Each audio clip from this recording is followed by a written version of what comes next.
Hindi ko sinasadya na matapakan at mapatay ang isang uod sa lupa. Ngunit sinabi ng sistema na nakapatay pala ako ng isang dragon. Isang ipis lang ang napalo ko ng basta.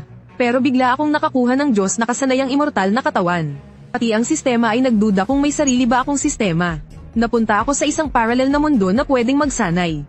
Pero hindi lang karaniwan ang talento ko. Pati ang nakuha kong sistema ay sablay. Sa araw na ito natutulog ako sa tanghali. Biglang tumunog ang boses ng sistema. Nadetect ang hari ng mga halimaw na immortal na ipis.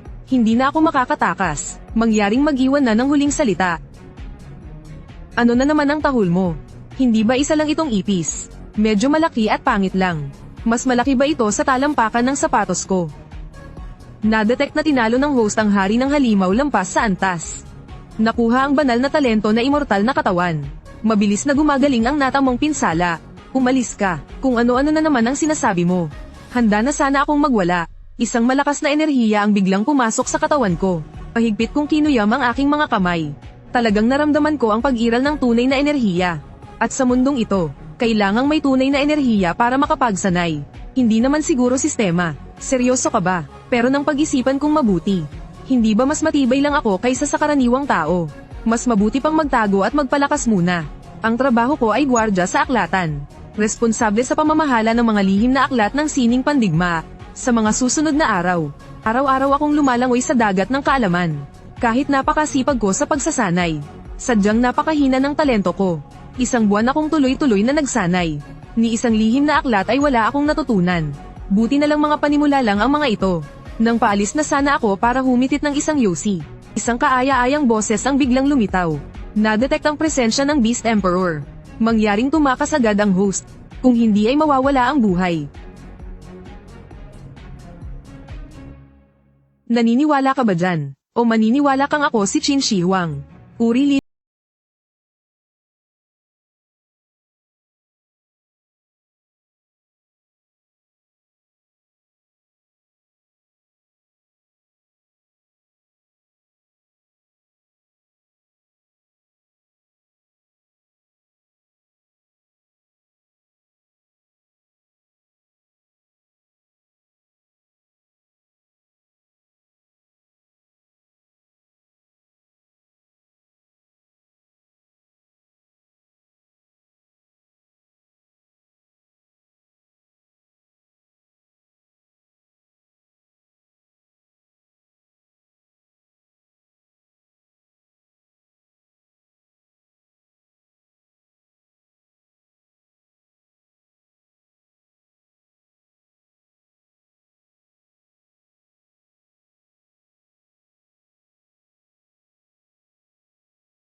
Init ng liwanag ng espada ang hangin. Sa isang iglap na hati sa dalawa ang tuktok ng bundok. Ang teknik na ito ay tinawag na isang espadang bukas ng langit. Hindi pa man ako nakakapagporma. Bigla kong naramdaman ang ilang presensyang papalapit sa akin. Hindi pwede, kailangan ko munang magtago. Agad kong ginamit ang 7-star steps. Bigla akong nawala sa mismong kinaroroonan ko. Sa mga sumunod na araw, patuloy pa rin akong nagbabad sa aklatan. Wala akong magawa, gusto ko talagang umangat. Pero dahil lang sa isang hampas ko sa bundok, bigla itong sumabog sa trending news. Pinag-uusapan ito ng buong lungsod ng Jianghai. Kung sino ba talaga ang misteryosong maestro ng espada. Ang paglitaw ng isang batang babae ay muling nagdala sa akin ng bagong gantimpala. Nadetect ang kinaroroonan ng Imperatrice. Mangyaring yumuko agad at mag-aral sa ilalim niya. Tinitigan ko ang isang 18 taong gulang na baguhan sa harap ko. Tuluyang natulala, pakiramdam ko hindi dapat ganito ang itsura ng Imperatrice. Hindi ba dapat malamig at dominante ang dating niya? Habang ako ay nag-aalangan, Isang datos ang biglang lumitaw. Pangalan Liu Ruyan. Haba ng buhay 518 taon. Antas ganap na Emperor Lord. Putek, totoo pala talaga. Walang paligoy-ligoy. Agad akong lumapit at kinausap siya. Matapos ang maikling usapan ay nalaman ko na ang batang ito ay talagang si Liu Ruyan. Ngunit 18 taong gulang pa lamang. Biglang may pumasok na liwanag sa isip ko. Sa wakas ay naunawaan ko. Ang sistemang ito, ang nakikita nito ay mga bersyon 500 taon sa hinaharap. Mapaipis man, o gagamba man, lahat sila ay magiging malalakas pa matapos ang 500 taon. Astig, sa susunod kailangan kong maging mas magalang sa pakikipag-usap sa sistema. Pero sa ngayon si Liu Ruyan ay isa lamang mahina sa postnatal realm. Kung ikukumpara sa kanya, ako ay mas matanda at mas malakas. Kung lalapit ako para magpakilala bilang guro, siguradong mapagkakamalan akong kaina-hinalang matanda. Pero hindi ko rin kayang palampasin ang gantimpala ng isang malaking tao. Kaya sa mga sumunod na araw ay lihim ko siyang sinundan. Sa aking pagmamasid, nalaman kong si Liu Ruyan ay isang sword cultivator. At alagad pa ng punong guro ng Martial Academy. Kinikilalang pangunahing henyo. Hanggang sa sinundan ko siya. Sa lugar na aking hiniwa ang bundok sa isang espada. Huwag sabihin na isa pala siyang masugid kong tagahanga. Biglang may pumasok na ideya sa isip ko. Sino bang nagsabing kailangan kong sundin ang script ng sistema? Kung pinapaalis ako ng sistema, ako naman ang lilipol sa kalaban. Hindi pa rin ba ako makakatanggap ng gantimpala? Bagamat hindi ko pwedeng patayin si Liu Ruyan. Mas masaya kung siya ang magmamakaawang tanggapin ko bilang guro. Pagkatapos ay nagsuot ako ng itim na balabal. May sombrerong kawayan sa ulo. Sa isang iglap ay lumapag ako sa harapan niya. Panahon ng umarte. Ang natirang diwa ng espada mula sa nakaraang hampas. Hanggang ngayon ay umaalingaw pa sa hangin. Masyadong maingay ang hangin dito. Habang kamakaway ako ay bumibigkas ako ng mga salita. Sa isang iglap ay tumahimik ang lahat. Biglang nagbago ang mukha ni Liu Ruyan. Ang sword shi na kahit guro niya ay di maabot. Basta lamang nilusaw ng matandang ito. Huwag sabihin na kayo ang kataas-taasan sa daan ng espada. Na-detect na malapit na ang Imperatrix. Sandali lang ang pagkakataon. Pangyaring lumuhad agad. Tumahimik ka nga, hehe. Nakikita kong napakaganda ng iyong pangangatawan. Nais mo bang maging alagad ko? Nang marinig ito ay nanginig ang buong katawan ni Liu Ruyan. Ganito ba talaga ka-surreal ang biyayang bumabagsak mula sa langit? Ang taong matagal niyang pinapangarap ay tatanggap sa kanya bilang alagad. Hindi na nag-isip pa. 3 beses siyang yumukod at tumama ang ulo sa lupa. Parang nag-loading ang sistema. Natigilan ng 1 segundo bago magbigay ng abiso. Putek, lumuhad sa iyo ang mismong Imperatrix. Talagang astig ka. Binabati ka sa pagkuha ng Ziwei Divine Sword. Nakuha ang D-Class Movement Technique Heaven Slaying Draw Sword Art. Dagdag pa ang 50 taong lakas. Ayos. Gusto ng guru mo ang katahimikan. Ang nangyari ngayon ay bawal ipagsabi. Pagkatapos ay mabilis akong humanap ng isang lihim na lambak. Talagang napakasolid ng gantimpala mula sa Imperatrix. Ziwei Divine Sword. Sa paglabas nito ay yumanig ang langit at lupa. Ang malinaw na huni ng espada na may banal na liwanag ay bumasag sa ulap. Direktang nabahala ang lahat ng makapangyarihan sa buong lungsod ng Jianghai. Sumunod ay ang pagsasanib ng 50 taong lakas. Ang makapal na enerhiya ay naging isang napakalaking buhawi, na walang tigil na pumasok sa aking katawan. Ang aking cultivation ay tuluyang umabot sa rurok ng innate realm kalahating Grandmaster. Sa huli ay inilabas ko ang pinaka-inaasam kong D-Class na lihim na sining. Heaven Slaying Draw Sword Art. Sa oras na iyon ay siksikan na sa labas ng lambak. Kasama na roon ang Dean ng Martial Academy. At ang bagong hepe ng Armed Police kasama ang maraming eksperto. Ngunit ang rumaragasang sword pressure sa loob ng lambak, ay walang sino mang nang ahas pang lumapit. Sa isang iglap, isang tunog ng paghugot ng espada ang umalingaw-ngaw na parang dagandong ng dragon. Humugat ang espada, gumuho ang kalawakan. Ang mismong killing intent lamang, ay nagpang-inig sa lahat ng nasa labas ng lambak. Unang antas na lihim na aklat, talagang hindi hungkag ang pangalan. Ang galaw na ito, ay inaral ko ng di mabilang na beses sa Space of Enlightenment. Hindi ko na alam kung gaano katagal. Huminga ako ng malalim. Tagumpay na ang Heaven Slaying Draw Sword Art. Sa pagkakataong ito ay itinago ko pa rin ang aking pangalan at ambag. Humikab at tahimik na umalis. Ngunit gaya ng inaasahan ay muli itong naging balitang pangunahing paksa. Ang lambak na iyon ay naging isang sword daw spectacle. Kinabukasan ay bumalik akong muli sa library sa tamang oras. Bago ko maabot ang tunay na rurok. Hinding-hindi ako pagpapakita nang papunta na sana ako sa ikalawang palapag ng library. Biglang sumabog ang boses ng sistema. Na-detect ang pagdating ng Emperor Class Blood Demon. Lubhang mapanganib, pangyaring tumakas agad. Hindi, mangyaring ipadala agad ang iyong alagad upang pumatay. Grabe, talagang masipag mag-spawn ang mga halimaw na ito. Bahala na kung may gantimpala man o wala. Pangunahing dahilan ay sobrang delikado ng misyong ito. Hehe, mas ligtas kung ako mismo ang pupunta. Pagdating ko sa gitnang lawa, napansin kong hindi pala ganoon kasimple ang sitwasyon. 12 ng armadong gwardya ang nagbabantay sa pampang. At ang namumuno ay ang 3 natitirang innate masters ng Jianghai City. Bigla, isang dugong pulang halimaw ang tumalon palabas ng tubig. Isa pala itong napakalaking dugong sumisipsip na linta. Agad itong hinarap ng 3 innate experts. Isa sa kanila ang Dean ng Martial Academy, na umasa sa natamo niyang pagkaunawa kagabi, at gumamit ng pinasimpleng bersyon ng sword draw art. Ngunit ang Blood Lich ay lumaban mag-isa laban sa 3, at hindi man lang natalo. Naglabas ito ng kakaibang sigaw, at nagbuga ng lasong dugo. Lahat ng tinamaan ng palaso ay nalasan at namatay. Pati ang Dean at ang 2 pa ay malubhang nasugatan. Sa sandaling iyon ay may isang aninong tumawid sa gitna ng lawa. Isang espada ang bumukas sa tarangkahan ng langit. Karapat dapat kang maging alagad ko, Liu Ruyan. Ang sukdulang hampas na ito ay naghiwa ng napakalaking sugat sa Blood Lich. Ngunit sinipsip din ito ang lahat ng kanyang true chi. Pati ang kanyang espada ay nabasag. Nang salakayin siya ng halimaw, wala na siyang lakas para lumaban. Napabuntong hininga ako, mukhang hindi ko na may tatago ang aking identidad bilang sword god ng Jianghai. Ang sword chi ay umabot sa 30,000 li. Isang hiwa ang nagyelo sa 19 na lalawigan. Halika espada. Kumilos na ang guro. Ang Blood Lich ay napigil ng rumaragasang sword chi. Ang Ziwei Divine Sword ay tumagos sa katawan nito. Ang dambuhalang pulang katawan kasama ang lawa ay sumabog. Ang huling tingin nito ay parang nagtatanong kung sino ang nakabangga niya. Biglang umalingaw-ngaw ang nanginginig na boses ng sistema. Hindi inaasahan na agad napatay ng host ang Emperor level na Blood Demon. Gantimpala ang God level Secret Art Blood God Art. Dagdag pa ang 20 taong lakas. Para hindi makatawag pansin, direkta akong tumakbo patungo sa malayong suburb. 20 taong cultivation, ay direktang pinino ang dati ng sukdulang innate realm.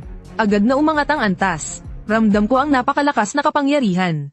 Tunay ngang hindi lang sa pangalan ang lakas ng isang Grandmaster. At ang Blood God Art na ito ay swak na swak sa akin. Maaari kong gamitin ang esensya ng dugo para lumikha ng Blood God Clone. Ibig sabihin ay pwede akong magtrabaho ng sabay-sabay. Direktang tataas ng ilang beses ang kita. Ang balitang isang espada kong pagpatay sa Blood Demon ay agad nalaman ng mga nasa itaas. Ngunit ang pinaka nababahala sila ay ang 3 pinakamalakas sa Jianghai. Ay muntik nang mapuksa ng isang uod. Agad silang nagpadala ng inspection team para gumabay. Mula noon, nagpatuloy akong magkubli sa library bilang full-time guard. Para sa akin, ito ay isang perpektong treasure house ng kaalaman. Habang parami ng parami ang sword manuals na pinagsasama, unti-unti ring nahuhubog ang One Sword Opens Heaven Gate. May anino na rin ito ng Grandmaster level Secret Art. Ang kasalukuyan kong lakas, kahit ilagay sa buong lalawigan, ay maituturing ng napakabihira. Sa panahong ito ay namuhay akong payapa, ngunit isang gabing pauwi ako. Putanjay na ay nakasalubong ko ang multo sa mismong komunidad. Nakatira ako sa isang lumang gusali sa gilid ng lungsod. Habang umaakyat sa ika-6 na palapag, biglang may matinis na sigaw ng multo sa malamig na pasilyo. Isang babaeng nakaputi, na may mahabang buhok na tumatakip sa mukha ay lumitaw sa ilalim ng ilaw. Kasabay ng malamlam na liwanag ng karatula, parang nasa ilalim ng mundo ang pakiramdam. Pumasok sa agham, kahit sino ay mapapasabing hindi ito siyentipiko. Habang nag-aalangan ako kung lalaban o tatakbo, biglang may lumabas na babala ng sistema sa utak ko. Na-detect ang yellow rank na bagong halimaw na siyam na buntot na lobo. Ang marunong umayon sa panahon ang tunay na matalino. Mangyaring umatras agad ang host. Siyam na buntot na lobo ay carbon-based na nilalang lang naman. Maliit na gimmick lang tapos magpapakitang gilas pa. Sa isang tingin pa lang alam kong hindi ka tao.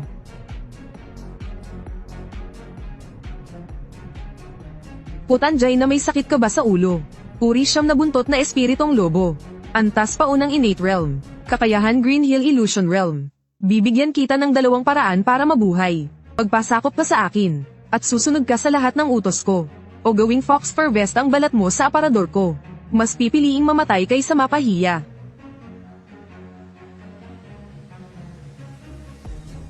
Mula ngayon, ikaw na ang amo ko.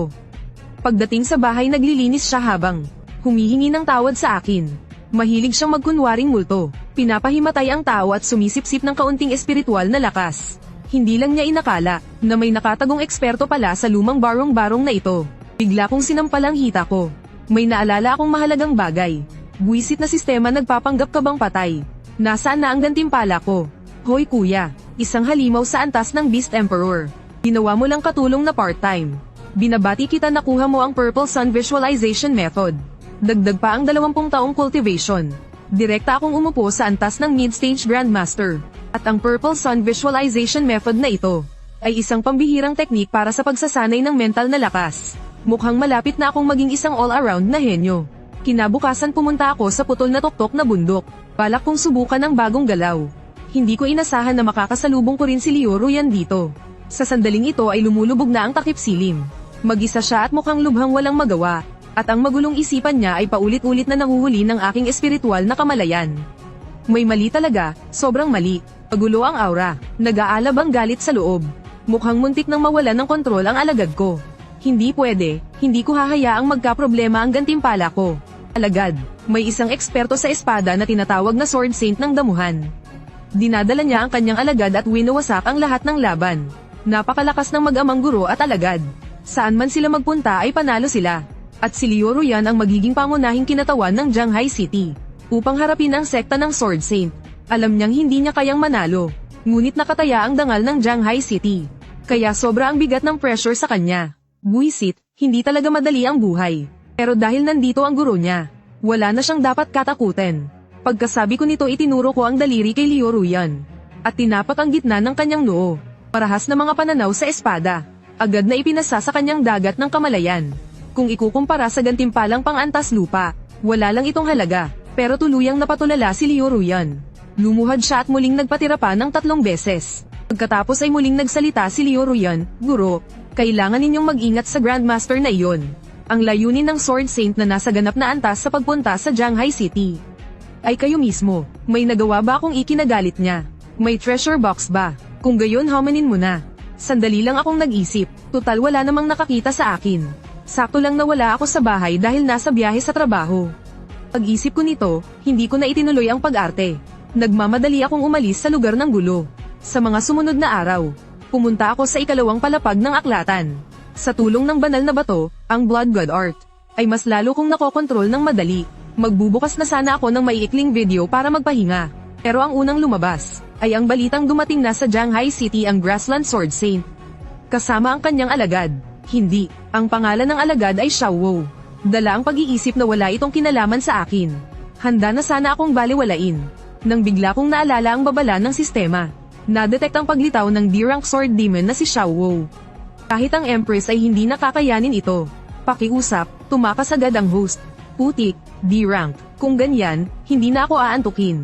Pinag-isipan ko sandali, kung ilalabas ko ang lahat ng alas. Hindi rin mahirap patumbahin ang Sword Saint na guro niya. Pero bigla akong nagka-ideya, hindi ba mayroon pa akong si Leo Ruyan bilang profesional na panlaban? At hindi naman sinabi na kailangang patayin para manalo. Pagkatapos nito, dali-dali akong nagtungo sa arena. Puno na ang arena ng mga tao. Talagang sentro ng atensyon ng lahat. Tinitigan ko si Xiao Wu sa ibaba ng entablado.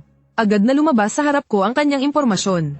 Pangalan, Xiao Wu. Edad 517 antas emperador, unang yugto. Napakabuti, napakabuti.